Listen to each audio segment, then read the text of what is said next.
राधे राधे महाराज जी। महाराज जी, मैं अभी कक्षा 9वीं में पढ़ता हूँ। महाराज जी, मेरा ध्यान ज्यादा पढ़ाई में नहीं लगता, पर मोबाइल में बहुत मजा आता है महाराज जी। इस मोबाइल से छुटकारा पाने के लिए कोई उपाय है महाराज जी? यार, मोबाइल में मजा मत ढूंढो, नहीं तो गड़बड़ हो जाएगा। क्योंकि पढ़ाई में मन नहीं लगेगा। अभी बच्चे हो, गेम खेलना, सीरियल देखना, फिर धीरे धीरे गंदी बातें देखना, फिर गंदे आचरणों में उतर जाना। हमें लगता है मोबाइल में बताया नहीं शुरुआत में कि गुण और दोष परसेंटेज में कम ज्यादा हो सकते, लेकिन सब में है। मोबाइल में गुण है, वो मोबाइल का गुण आपको देखो यमुना किनारे बैठा ले। अगर मोबाइल में आप ना सुने होते हमारा प्रवचन, तो आप यहाँ के बैठते क्या? मोबाइल से आप अपनी समस्या का बड़ा से बड़ा समाधान कर सकते हैं। आप पुलिस से संपर्क कर सकते हैं, आप डॉक्टर से संपर्क कर सकते हैं, बड़े से बड़े रिश्ते नातेदार से संपर्क कर सकते हैं, चाहे जितना दूर हो। मोबाइल बहुत लाभदायक है। आपको कोई भी बात पूछनी कि टमाटर आलू और इसकी सब्जी कैसी बनानी है, वो आपको बता देगा। हर चीज है, लेकिन हम गलत चैप्टर पर ना जाएं। अगर हम मोबाइल के दोषों पर ना जाएं और गुणों को स्वीकार करें, तो मोबाइल बहुत अच्छी चीज है। और अगर हम दोषों को स्वीकार कर लें तो फिर गड़बड़ चीज है। गुण और दोष दोनों व्याप्त हैं, तो मोबाइल के दोषों से बचे। अच्छा, नए बच्चे हो, गंदी गंदी बातें देखने का मन करेगा। जैसे जैसे जवानी आएगी वैसे वैसे गंदी बातें देखने का मन कर। तो हमें लगता है कि मोबाइल से उन बातों से बचना चाहिए जो हमारे जीवन को नष्ट कर दे। समय को नष्ट मत करो, समय बहुत कीमती वस्तु है। आवश्यक चीज जैसे सत्संग है वो सुनो। आप अपने विषय को, जिस विषय में पढ़ते हो वो सर्च करो।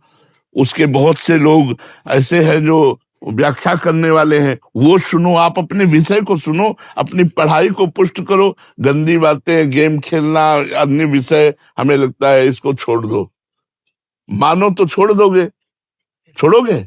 हाँ, अच्छे बच्चे छोड़ो और नाम जप थोड़ी देर किया करो। थोड़ी देर राधा राधा नाम जप किया करो। शिखा जी, श्री हरिवंश गुरुदेव। गुरुदेव, मनुष्य जीवन का परम लाभ संसार चक्र से मुक्त होना है, लेकिन जो अलग अलग कोटि का वर्णन आता है, कल्याण हो जाना, भगवत प्रेम हो जाना, भगवत प्राप्ति, तो जीव कल्याण मात्र ही क्यों चाहेगा? विलीन हो गए। आप शांति चाहते हैं कि नहीं? बताइए। आप रिलैक्स होना चाहते हैं कि नहीं? सब लोग बताइए। आप रिलैक्स होना चाहते हैं कि नहीं?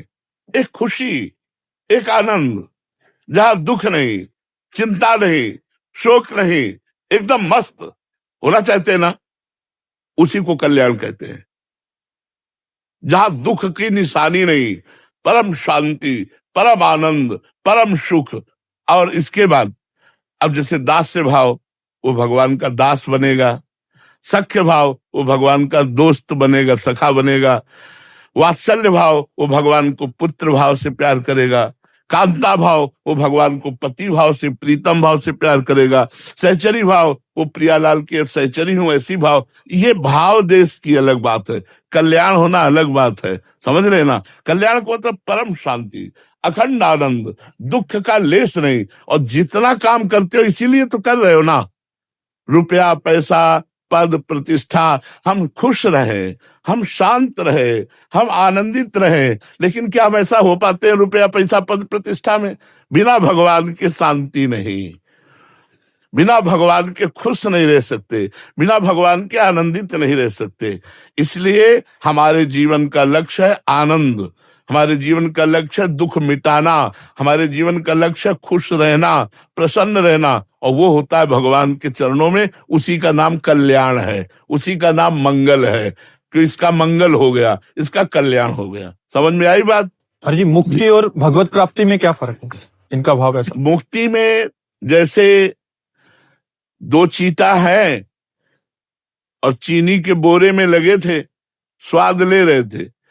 अब एक चीता कड़ाही में जाकर चीनी के साथ चीनी बन गया, ये हुआ मोक्ष। और एक चीता बोरे से किनारे लगकर चीनी का स्वाद ले रहा है, ये भगवत प्राप्ति। कौन चीता अच्छा रहा? स्वाद ले रहा है। ऐसे तरंग समुद्र में मिल गई, इसका नाम मोक्ष है।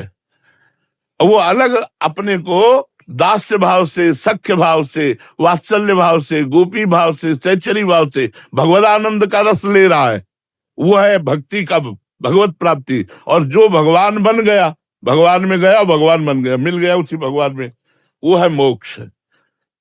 उसे एकत्व कहते हैं, उसे कैवल्य मोक्ष कहते हैं। वो भगवान का स्वरूप हो गया, किंचन मात्र अंतर नहीं। इसीलिए वेदांत में अहम ब्रह्मास्मि चिंतन कराया जाता है कि मैं स्वयं ब्रह्म हूं। जो वेदांत है उसमें चिंतन कराया जाता है मैं स्वयं ब्रह्म हूं, क्योंकि ब्रह्म का अंश है, तो ब्रह्म चिंतन करेगा तो ब्रह्ममय हो जाएगा।